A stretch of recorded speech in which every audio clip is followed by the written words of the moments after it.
The first time they said I had hurt my own grandson, I laughed. Not because it was funny, because it was so absurd that my mind refused to process it as real. I was standing in my own kitchen in Scottsdale, Arizona, the morning light spilling across the marble counters I had paid off 20 years earlier. The smell of cinnamon oatmeal still lingered in the air, the same breakfast I had made every weekday for my grandson Ethan ever since his parents moved into my house temporarily 3 years ago. He was 6 years old. He still called me Grandma Rosie. So when my daughter-in-law, Melissa, stepped into the doorway with her arms crossed and said in that soft, cold voice of hers, "Rosalind, Ethan told his teacher, you grabbed his arm and left bruises," my brain simply rejected the sentence. I remember wiping my hands slowly on a dish towel. I remember noticing the faint tremor in my fingers. "That's not possible," I said calmly, "because I never touched him like that." She tilted her head, lips curving into something that wasn't quite a smile. "Well," she said, "that's not what he told the school counselor." The words dropped into the room like stones into still water. Before I could respond, my son Daniel walked in behind her. 52 years old, tall like his father used to be, but with none of the warmth. His eyes didn't meet mine. "Mom," he said quietly, "we need to talk." There was something in his tone that made my stomach tighten. In that moment, something deep inside me shifted, because I realized this was not a misunderstanding. This was already decided, and I was the last person to know. The open loop began there, though I didn't understand it yet. How had my grandson, the boy who fell asleep holding my hand during thunderstorms, become the center of a lie big enough to destroy me? That answer would take months to uncover, and by then, my life would already be in ruins. They sat across from me at the dining table that Daniel himself had carved in his 20s when he still loved woodworking. I kept staring at the tiny scratch near the edge where he'd once slipped with a chisel, a memory from a different lifetime. Melissa spoke first. "The school is required to report suspected elder abuse cases involving minors," she said smoothly. "They've already contacted child services." My heart thudded. "That's ridiculous," I whispered. Daniel exhaled heavily, as if he were the one burdened. "Mom, Ethan had marks on his arm," he said. "You've been forgetful lately. Maybe you don't remember grabbing him too hard." Forgetful. The word sliced deeper than the accusation itself. Because 2 months earlier, Melissa had started making little comments. "You left the stove on again. You forgot to pay the electricity bill. You asked me the same question twice." At first, I thought it was concern. Now, sitting across from them, I realized something terrifying. It had been groundwork. A slow, deliberate painting of me as unstable. "I am not losing my mind," I said firmly. Melissa reached across the table and placed a folded document in front of me. Her nails were painted a pale winter blue. The paper trembled as I opened it. "Psychiatric evaluation referral. Requested by family members. Reason, suspected cognitive decline and potential danger to a minor." My vision blurred. "You went behind my back," I whispered. Daniel's jaw tightened. "We're trying to protect Ethan. Protect him. From me, the boy who still ran into my arms after school. The boy who cried when I once went away for a weekend." Something icy spread through my chest, because suddenly another memory surfaced. 3 weeks earlier, I had overheard Melissa on the phone late at night. "He won't sign the transfer," she'd whispered. "Not until she's out of the picture." At the time, I assumed she meant a business deal Daniel was struggling with. Now the truth struck like lightning. This wasn't about Ethan. This was about my house, my estate, my will, my entire life's worth. And they were setting the stage to remove me legally. The realization hit so hard, I nearly couldn't breathe. But even then, I didn't yet know how far they were willing to go. I would find out 3 days later, when strangers arrived at my door with a court order, and my own son refused to meet my eyes as they took me away. The knock came at exactly 9:17 in the morning. I remember the time because I was standing at the kitchen clock watching the second hand sweep forward while waiting for Ethan to come downstairs for breakfast. Instead, two uniformed officers and a woman in a gray blazer stood on my doorstep.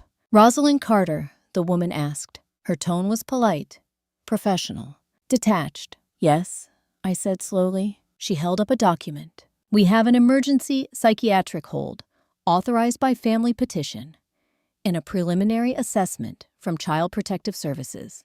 The words blurred together at first. Emergency hold, family petition. My pulse roared in my ears. "This must be a mistake," I said. Behind them, I saw Melissa standing near the driveway, one hand resting on Daniel's arm. He wouldn't look at me, not once. In that moment, the last fragile thread of denial snapped. This wasn't panic. This wasn't misunderstanding. This was betrayal. Deliberate, calculated, complete. "I'm not going anywhere," I said, gripping the doorframe. The officer's voice remained calm. "Ma'am, we don't want to do this forcibly." My eyes locked on Daniel. "Tell them," I said. "Tell them this is wrong." He swallowed hard, but instead of speaking to me, he addressed the officers. "She's been unstable," he said quietly. "We just want her to get help."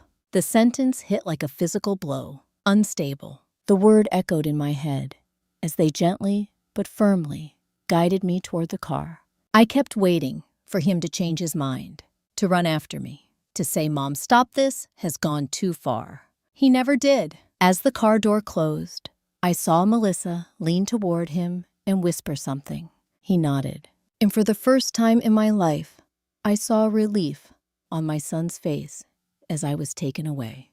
That image burned itself into me. It would become the fuel for everything that followed. The psychiatric facility sat on the outskirts of Phoenix, surrounded by chain-link fencing and desert scrub. The air inside smelled of antiseptic and quiet despair. They took my belongings, my phone, my watch, even the gold locket my husband had given me on our 40th anniversary. I remember the exact moment the nurse placed it into a plastic bag, because something inside me hardened permanently. They weren't just isolating me. They were erasing me. During the intake interview, the psychiatrist, a tired-looking man named Dr. Whitman, asked gentle questions, memory tests, orientation questions, simple logic puzzles. I answered everyone clearly, his brow furrowed. "You don't present as cognitively impaired," he admitted. Hope flickered. "Then you'll release me?" I asked. He hesitated. "That decision also involves family reports and safety concerns." Family reports. Two words that suddenly felt more dangerous than any diagnosis. That night, lying in the narrow bed under fluorescent light, the full truth finally settled over me. Daniel and Melissa weren't just trying to discredit me. They were building a legal case. If I were declared mentally unfit, they could gain control over my estate, my house, my investments, everything, and I would have no voice left to stop them. As the realization sank in, a memory surfaced with chilling clarity.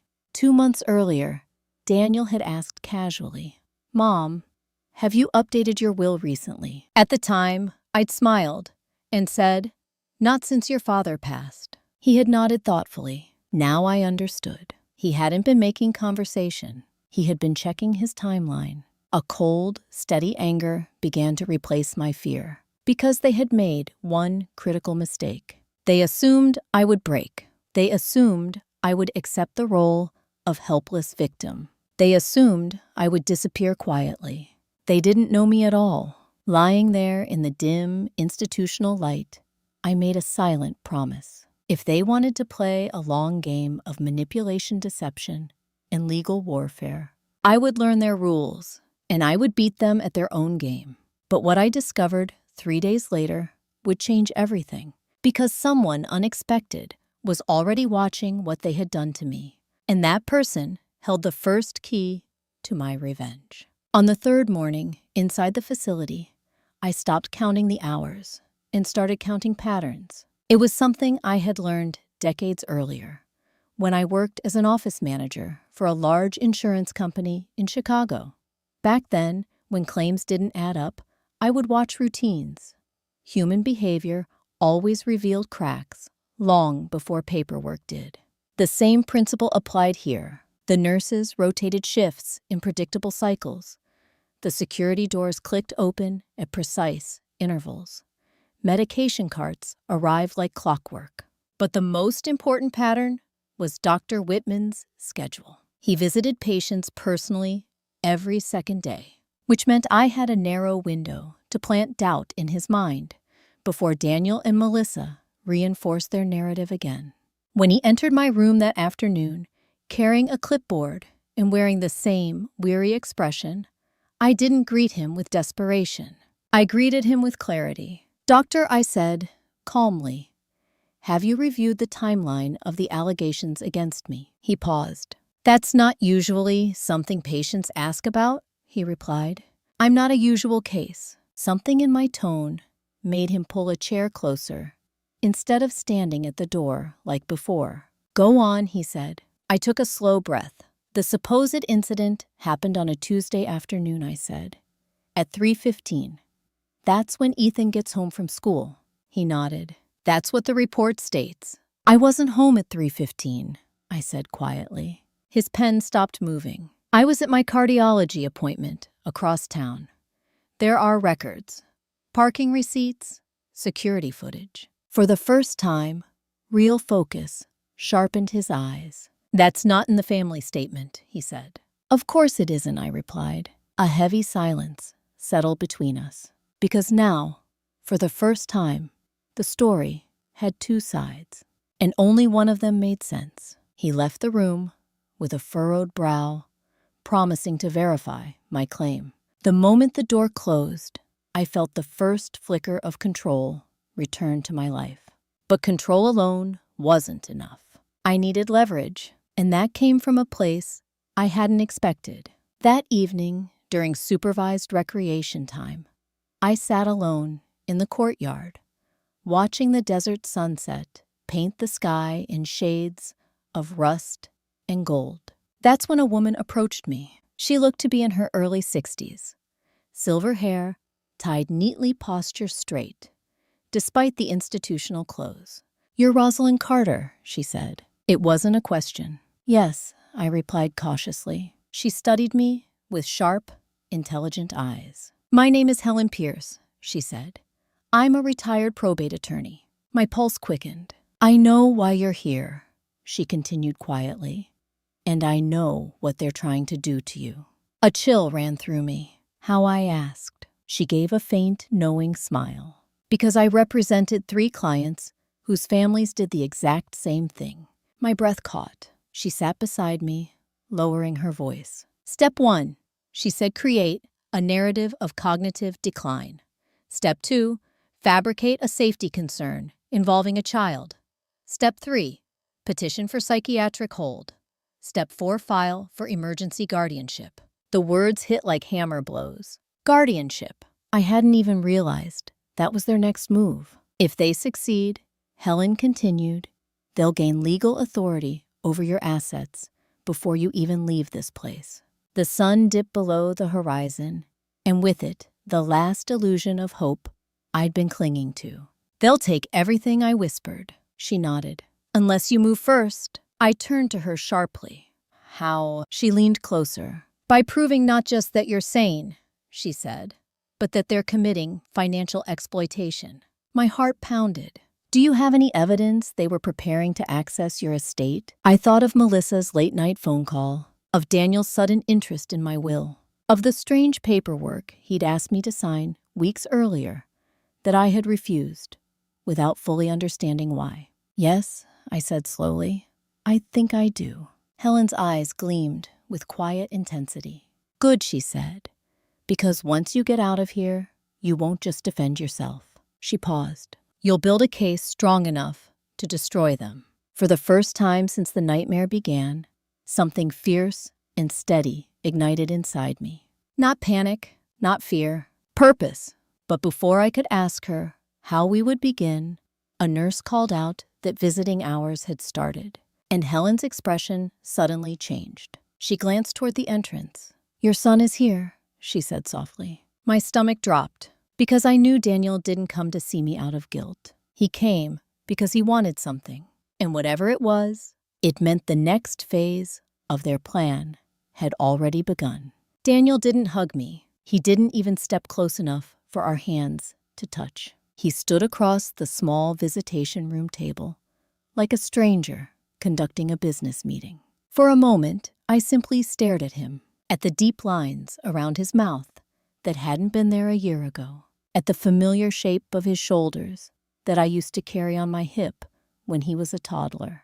And I wondered how a child you once protected from nightmares could grow into the source of your worst one.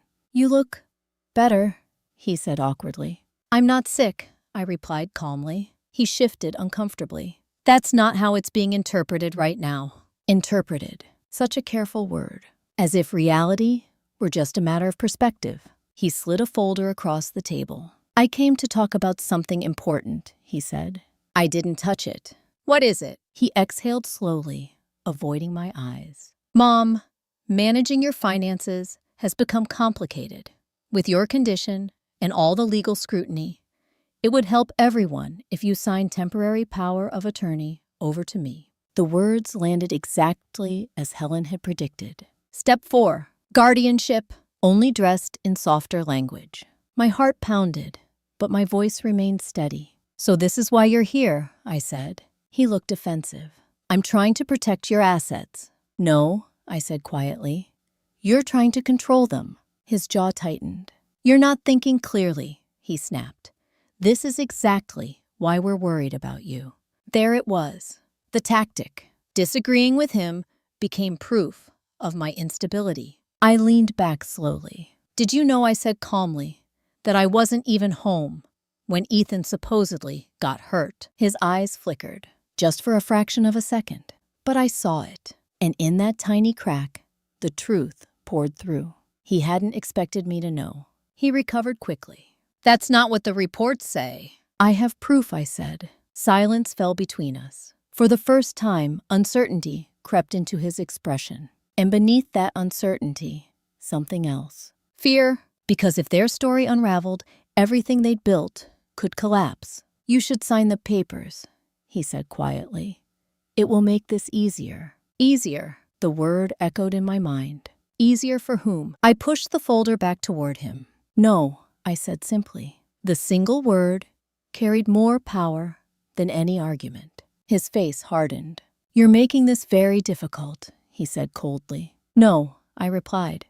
"You did that when you lied about me." The air between us turned sharp and brittle. For a long moment, neither of us spoke. Then he stood abruptly. "You're not leaving here anytime soon," he said flatly. "You should think about what that means." He turned and walked out without another glance. But as the door closed behind him, something inside me felt strangely calm. Because his threat revealed something critical.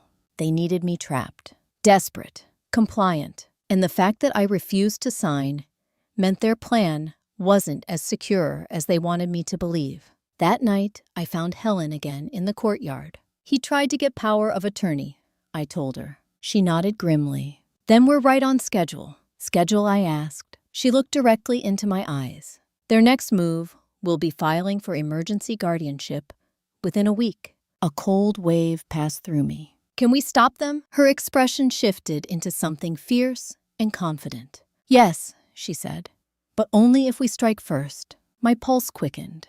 "How?" She leaned closer, voice barely above a whisper. "We expose the financial motive behind the accusation before the court decides whether you're competent." My mind raced. "And how do we do that from inside here?" A slow, knowing smile appeared on her face. "Because," she said, "there's one thing your son doesn't know." I held my breath. "What?" She spoke the words that would change everything. "You still control one asset he can't touch. And that asset," she said quietly, "is the key to bringing him down." "The key," Helen said, lowering her voice as the desert wind rattled the chain link fence, "is information." I stared at her, my heart thudding. I don't have access to anything in here, I said. They took my phone, my documents, everything. She shook her head slowly. You're thinking about physical access, she replied. I'm talking about legal access. There was a difference, and in that moment, I felt it, like a door opening somewhere deep in the darkness. Think carefully, she continued. Before this happened, did you have any financial structure your son wasn't fully aware of? Any accounts he couldn't see? Any assets not directly in your name? At first, my mind was blank. Shock had a way of erasing clarity. But then, slowly, a memory surfaced. A meeting room, a polished oak table, my late husband's voice, steady and practical. Rosie Thomas had said years ago, never put everything under one roof. Diversify not just investments, but control. My breath caught. Yes, I whispered. Helen leaned forward. Tell me. My husband and I set up a trust years ago, I said. Not just a basic living trust, a layered one. It holds a significant portion of our assets, including the ownership structure of the house. Her eyes sharpened instantly. Does your son know the details? No, I said. He knows it exists, but not how it's structured. Helen's expression shifted into something almost fierce. Good, she said. Why, I asked. Because if the house isn't fully under your direct personal ownership, she explained, then even guardianship won't automatically give him control over it. A surge of energy ran through me. But how does that help me? Now I asked. Her voice dropped even lower. Because whoever manages that trust has legal authority that overrides your son's attempts to seize assets. I froze. Manager, trustee, the word echoed in my mind. And suddenly, another memory snapped into place. The day Thomas insisted we choose someone outside the family. Emotion clouds judgment, he'd said gently. You need someone objective. I swallowed hard. There's a co-trustee, I said slowly. Helen's eyes lit. Who? I hesitated, because I hadn't thought about him in years. His name is Marcus Caldwell, I said. He was Thomas's business partner and estate attorney. Helen sat back, with a quiet exhale of relief. Then your son has a serious problem, she said. My pulse quickened. Why? Because Marcus Caldwell can intervene legally, she said. If he suspects financial exploitation, he can petition the court to block guardianship and request an independent investigation. The words hit like sunlight breaking through storm clouds. For the first time since being dragged into this nightmare, I saw a clear path. But then reality struck again. I can't contact him from here, I said. Helen's lips curved into a small, confident smile. Actually, she said you can. I frowned. How? She leaned closer. Every patient here has the right to confidential legal communication, she whispered. The staff can't read, it can't block it, and can't inform your family. Hope surged so suddenly, it almost hurt. I can write to him, I said. Yes, she replied. And once he receives that letter, everything changes. That night, sitting at a small plastic desk in my room, I held the pen tightly in my hand.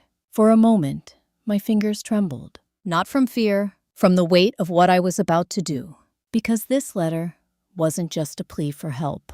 It was the first move in a war. I wrote everything.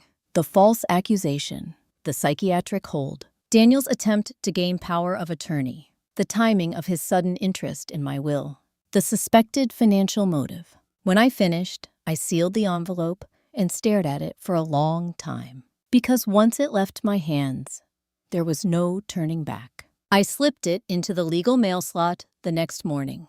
And then I waited. Waiting became its own kind of torture. Days passed with no word. But during that time, something inside me continued to change. Fear slowly hardened into determination. Confusion sharpened into strategy. I wasn't just trying to survive anymore. I was preparing to fight. And on the 7th day, the nurse called my name over the intercom. You have a legal visitor. My heart slammed against my ribs because I knew exactly who it had to be. But when I stepped into the visitation room, the man standing there wasn't just Marcus Caldwell. He was angrier than I had ever seen him, and the first words out of his mouth told me everything. "Rosalind," he said grimly, "your son and his wife have already tried to access your trust." A cold chill ran through me. How I whispered. He held up a folder thick with documents. "By submitting a petition claiming you're mentally incompetent," he said. He paused. "And what they attempted next is not just unethical." His eyes hardened. "It's criminal." Marcus Caldwell had aged since I last saw him. His hair was now entirely silver, his face lined with the weight of decades spent navigating legal battles most families never imagined. But his presence was still commanding, still steady, still the kind that made people tell the truth whether they wanted to or not. He sat across from me in the private legal consultation room, placing the thick folder on the table between us. "I came as soon as I received your letter," he said, "and I started investigating immediately." My hands tightened in my lap. "What did you find?" He opened the folder and slid several documents toward me. "These are copies of the emergency guardianship petition Daniel filed 2 days ago." My stomach dropped. "He already filed," I whispered. Marcus nodded. "Yes, but that's not the worst part." A cold dread crept up my spine. "What do you mean?" He tapped another document. "This," he said, "is a transfer authorization form." I looked down, and my breath caught. It was a request to liquidate a large portion of trust-held investment accounts. Requested purpose medical care and asset protection. Authorized signature, Daniel Carter. "He can't do that," I said hoarsely.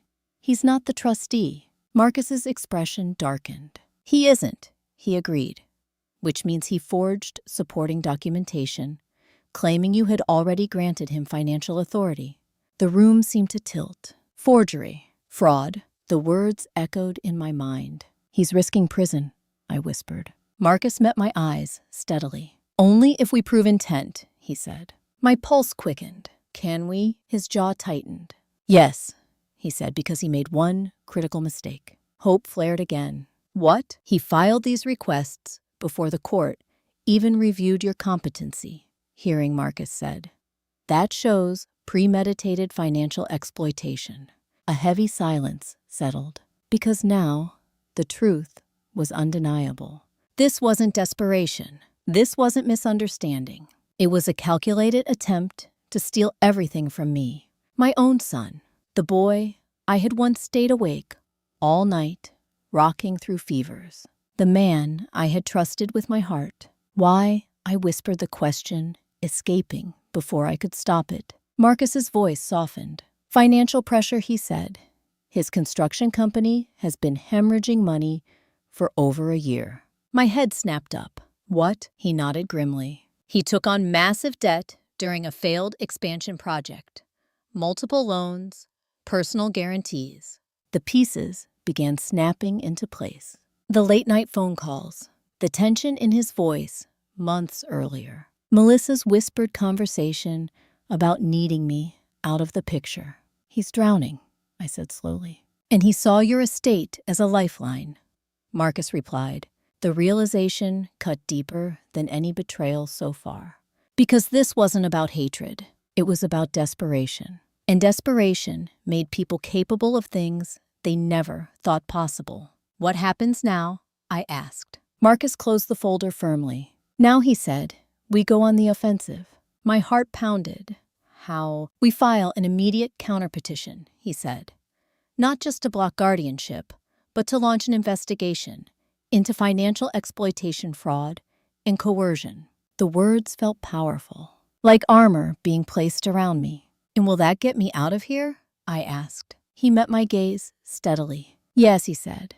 "But more importantly," he paused, "it shifts the narrative." I frowned slightly. "What do you mean?" "Right now," he said, "you're being portrayed as a confused, elderly woman who may be dangerous." He leaned forward.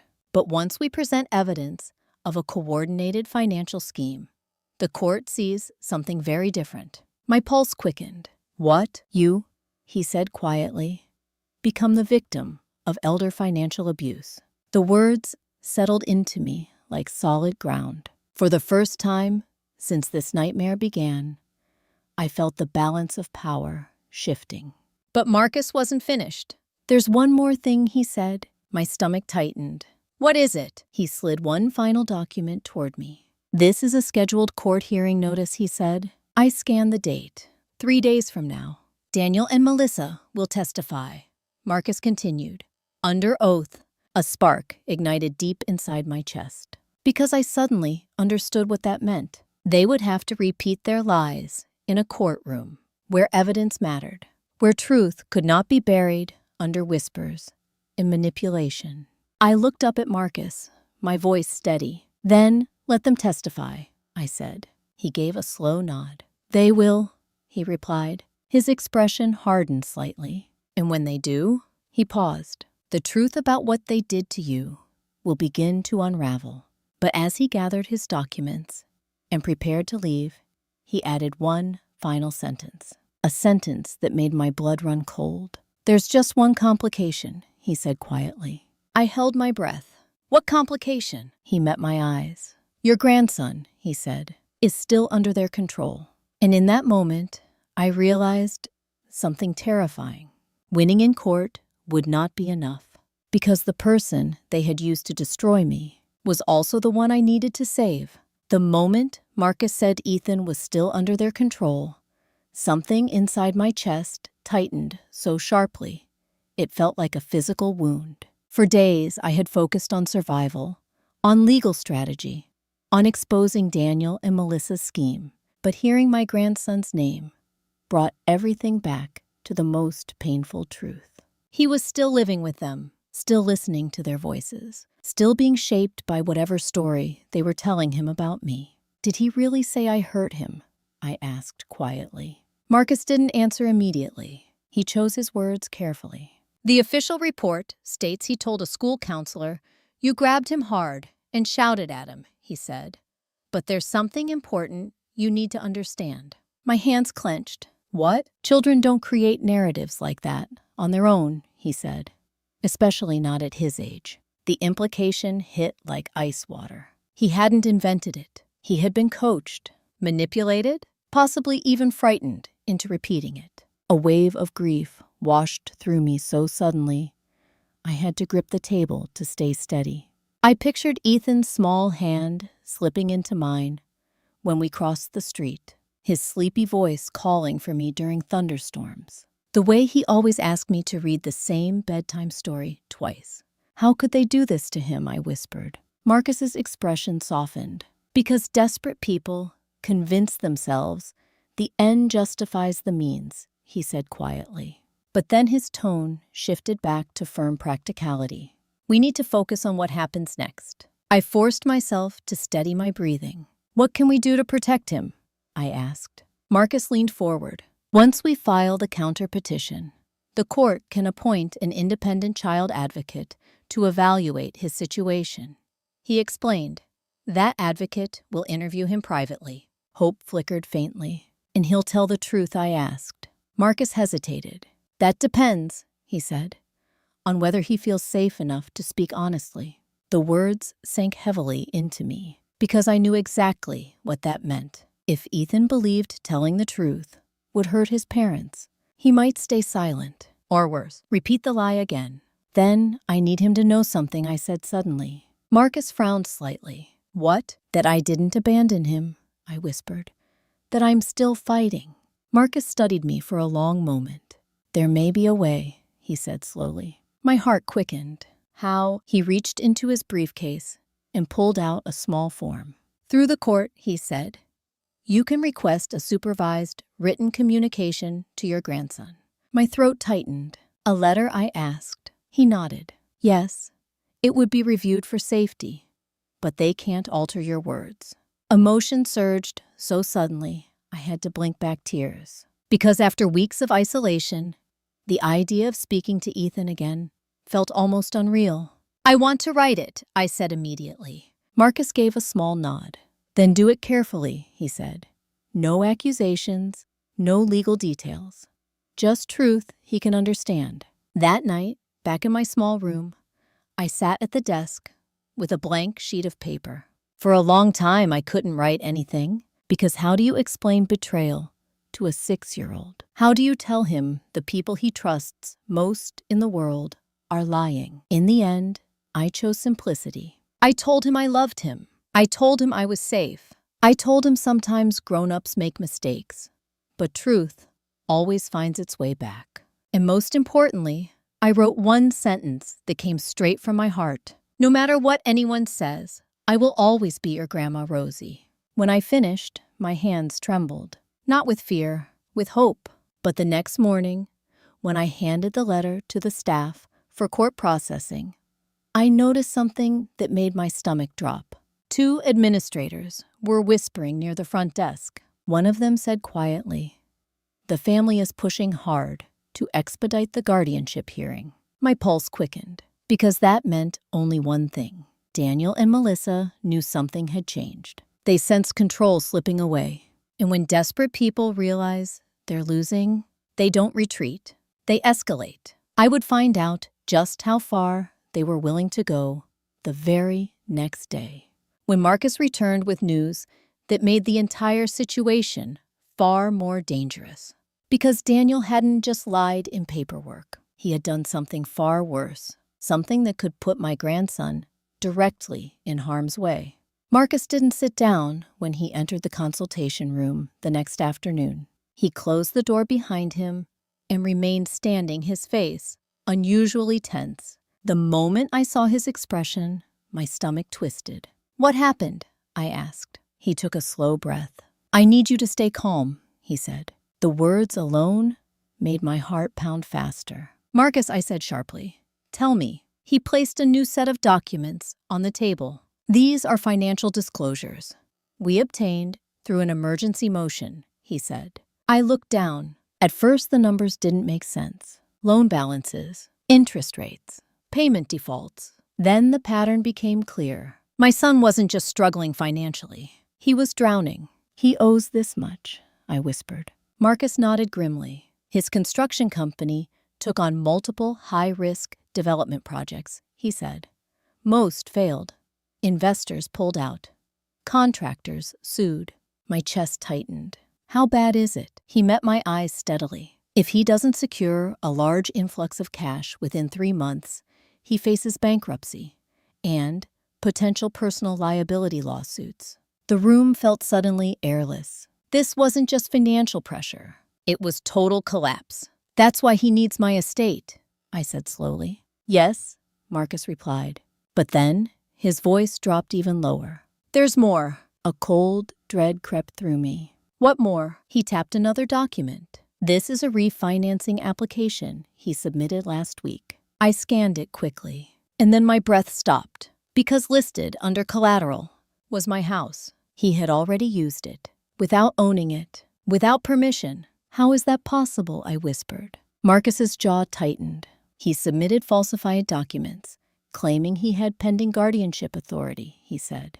"Some lenders don't verify immediately when there's a court petition involved." My hands began to shake. "This is fraud," I said. "Yes," Marcus replied quietly. But then he said the words that truly shattered me. "And if he defaults on this loan," he paused, "the lender could initiate foreclosure proceedings against the property." My heart slammed painfully. "You mean he could lose the house before the court even rules?" Marcus nodded once. "Exactly." The realization hit with crushing force. Daniel hadn't just tried to take my home. He had gambled it, used it as collateral in a desperate attempt to save himself. And if his gamble failed, we would both lose everything. A surge of anger rose so fierce, it almost burned. Not just at the betrayal, but at the recklessness, the complete disregard for the consequences to me. And to Ethan. How could he risk his own child's home like this? I whispered. Marcus's voice softened. "When people are cornered by debt, they stop thinking long-term," he said. "They focus only on survival." I pressed my hands against the table, steadying myself. "What can we do?" I asked. His eyes sharpened with resolve. "We move faster," he said. "Tomorrow, we file an emergency injunction to freeze all financial actions tied to your estate." Hope flickered again. "That will stop the foreclosure risk?" I asked. "Yes," he said. If the court grants it, a small crucial word. If. But there's one more complication, he added quietly. My stomach tightened again. What now? Marcus hesitated. Your son doesn't know we've discovered the refinancing fraud, he said, which means he still believes he has time. I nodded slowly, and that matters because he met my eyes gravely. Because when he realizes he's about to lose everything, he paused. He may take drastic action to secure control before the court can stop him. A cold wave washed over me. What kind of drastic action, I asked. Marcus didn't answer immediately, but the silence itself was enough. Because deep down, I already understood. People who had fabricated abuse accusations, who had forged legal documents, who had risked a child's home in financial schemes, were capable of going even further. And as Marcus finally spoke, his voice was quiet, but heavy with warning. Rosalind, he said, we need to prepare for the possibility that Daniel may try to force your compliance before the hearing. My pulse quickened. What do you mean? Force? His expression hardened. He may try to pressure you into signing control over your assets, he said. A chill ran down my spine. Even here, even inside a psychiatric facility, I suddenly realized something terrifying. I was not as protected as I had believed, and Marcus confirmed it with one final sentence. Because he said quietly, he's already scheduled another visit with you tomorrow morning.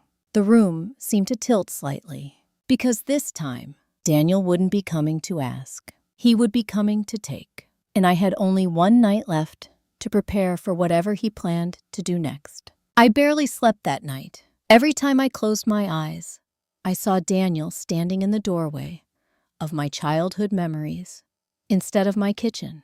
I saw him at 5 years old, running toward me with scraped knees. I saw him at 16, crying after his first heartbreak. I saw him at 25, holding Ethan as a newborn, whispering that he would protect his son no matter what. And then those memories collided with the image of him signing forged documents, using my home as collateral, accusing me of hurting my grandson.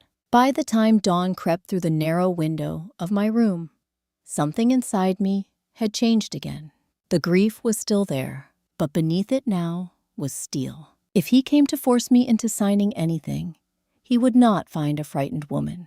He would find someone ready. Marcus had stayed late the previous evening, helping me prepare. He explained exactly what to expect, what my rights were, and what Daniel could not legally do without exposing himself further. Most importantly, he had arranged something critical. Every word spoken during Daniel's visit would be recorded under legal supervision.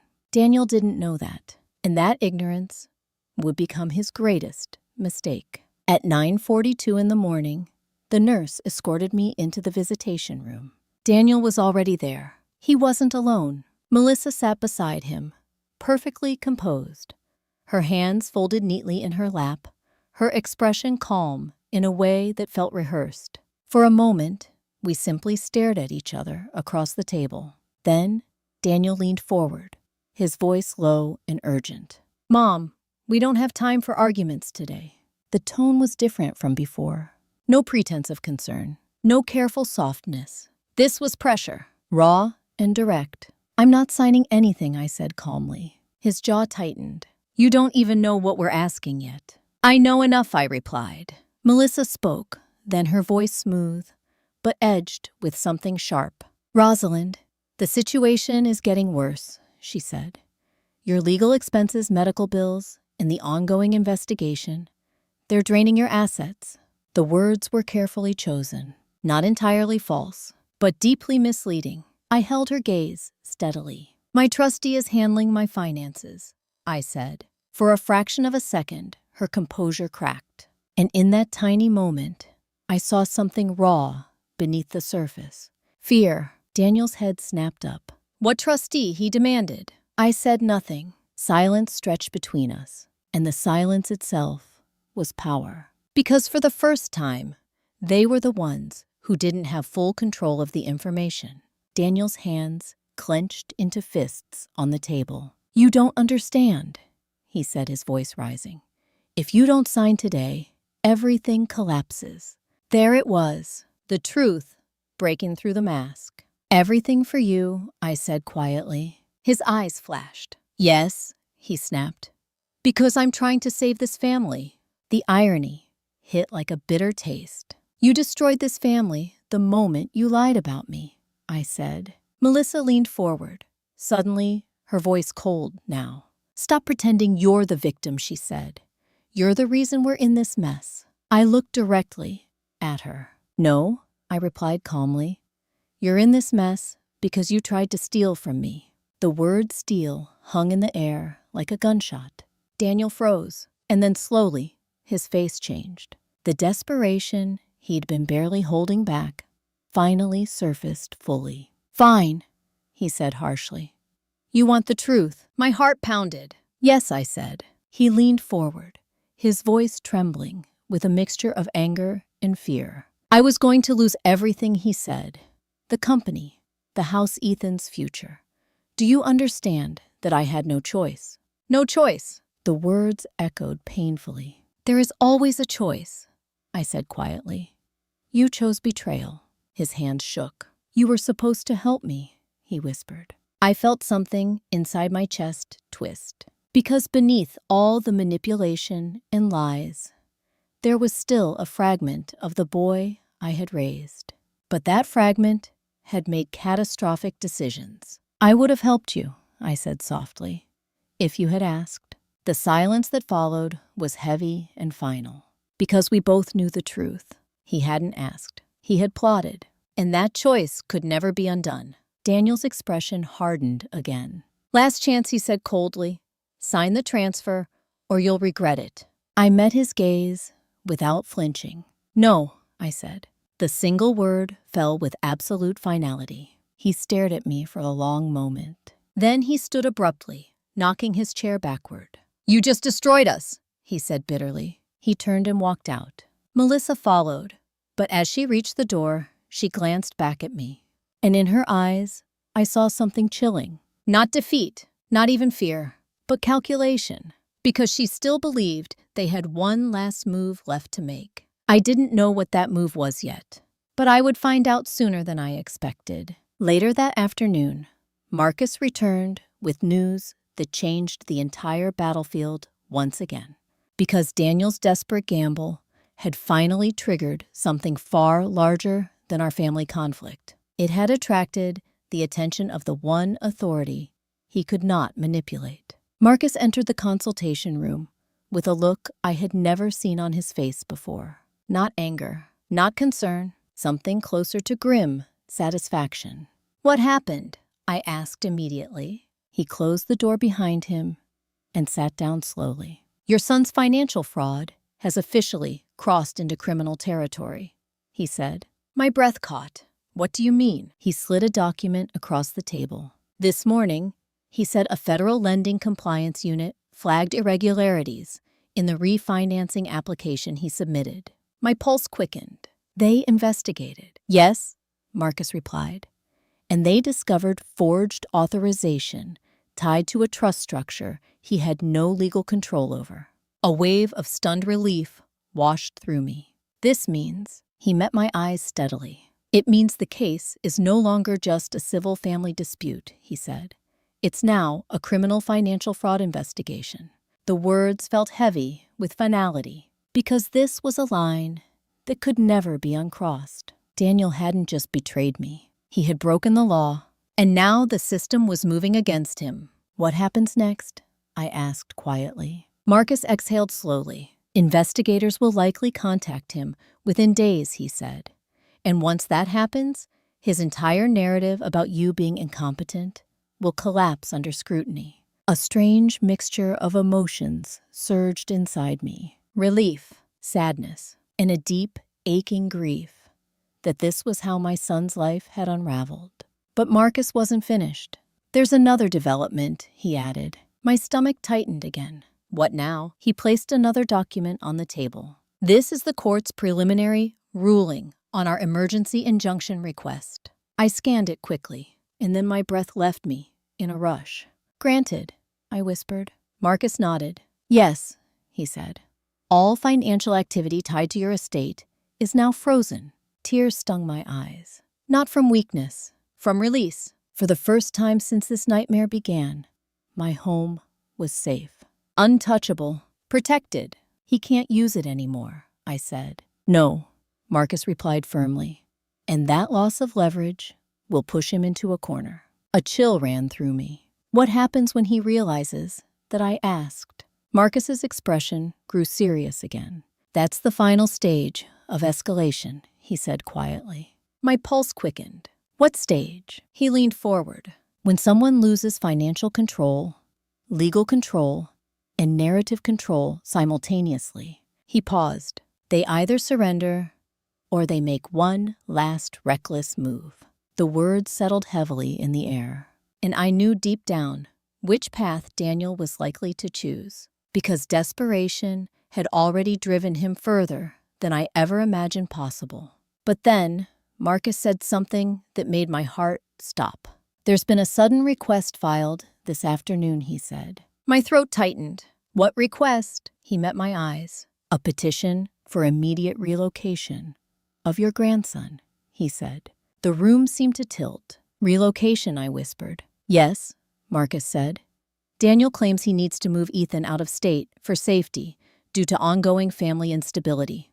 A cold wave of terror washed through me. If Ethan left Arizona, if he disappeared into another state, it would become nearly impossible for the court to intervene quickly. They're trying to run, I said hoarsely. Marcus nodded grimly. Exactly. My hands trembled. Can we stop them? He held my gaze firmly. Yes, he said, but we have very little time. My heart pounded. What do we need to do? His voice was steady but urgent. We need the court to see that this isn't about protecting a child, he said. He paused. It's about controlling a witness. The words struck like lightning.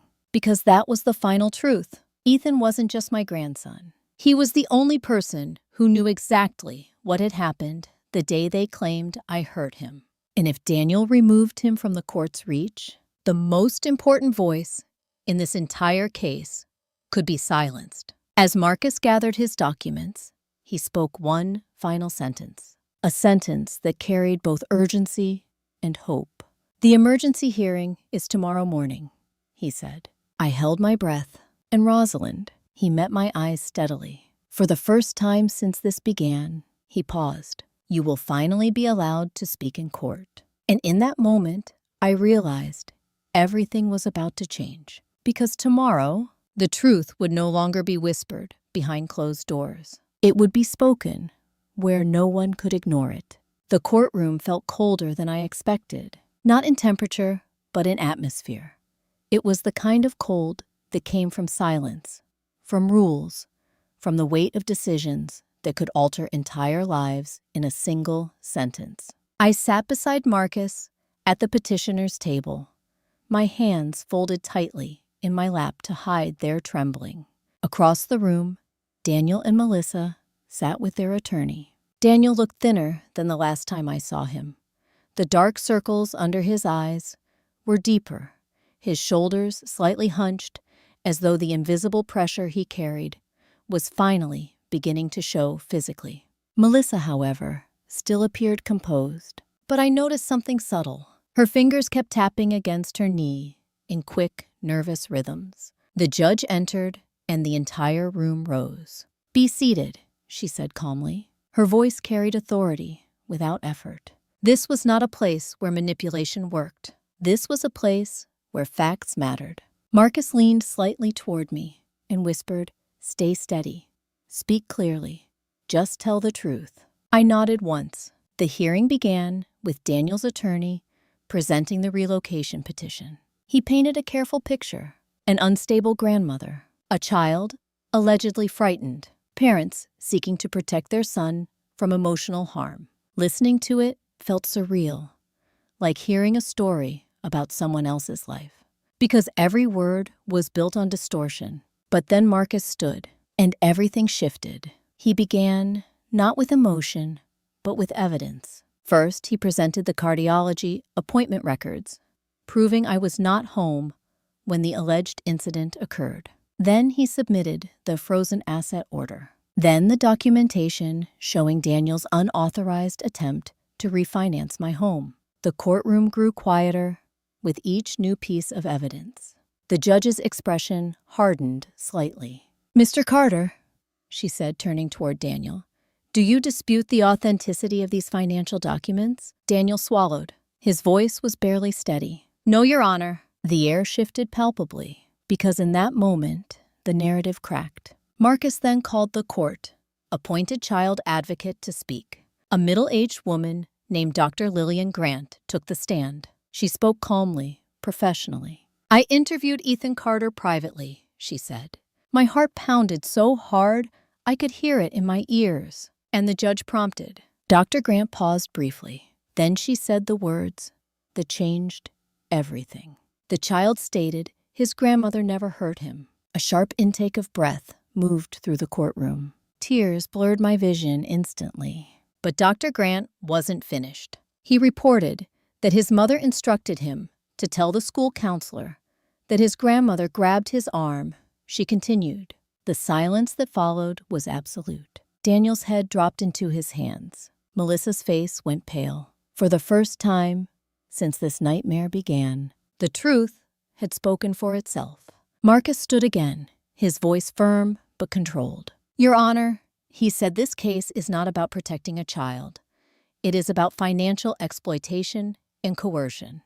And it is about a woman who was wrongfully isolated, discredited, and nearly stripped of her life's work." The judge looked directly at me. "Mrs. Carter," she said gently, "would you like to address the court?" My throat tightened, but I stood, and when I spoke, my voice was steady. "I loved my son more than anything," I said, "and I loved my grandson even more." I paused, taking a breath. But love does not mean accepting betrayal. I looked at Daniel. He did not meet my eyes. "I would have helped him," I continued quietly, "if he had trusted me enough to ask. Instead, he chose lies. And those lies nearly destroyed all of us."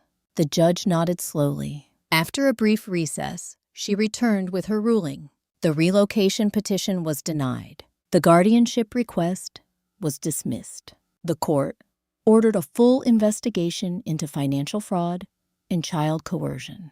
And finally, she looked directly at me. "Mrs. Carter," she said, "this court recognizes you as the victim of elder financial abuse." The words settled into my heart like sunlight after a long storm. Because in that moment, my name, my voice, my truth had been restored. But even as relief washed through me, one question remained heavy in my chest. What would happen now to my son? 3 months later, I stood on the front porch of my home as the Arizona sunset painted the sky in warm gold and soft violet.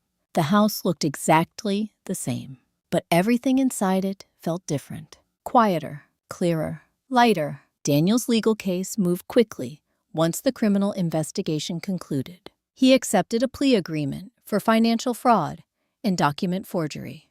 He avoided prison, but his business collapsed, and he lost nearly everything he had tried so desperately to save. Melissa left shortly afterward. I never saw her again.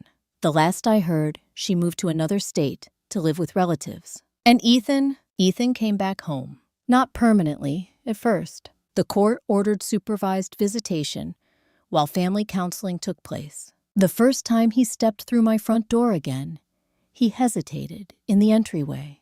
He looked smaller somehow, more fragile. I knelt down slowly and opened my arms. For a moment, he simply stared at me. Then he ran forward and wrapped himself around my neck. "I'm sorry, Grandma Rosie," he whispered. Tears filled my eyes instantly. "You have nothing to be sorry for," I said softly. I held him tightly, feeling the warmth of his small body, the steady rhythm of his breathing.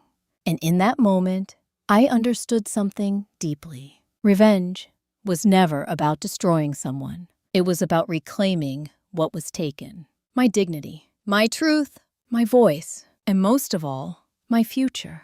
Daniel and I did not return to the relationship we once had. Some wounds never fully heal, but over time, through counseling and accountability, he began to understand the depth of what he had done.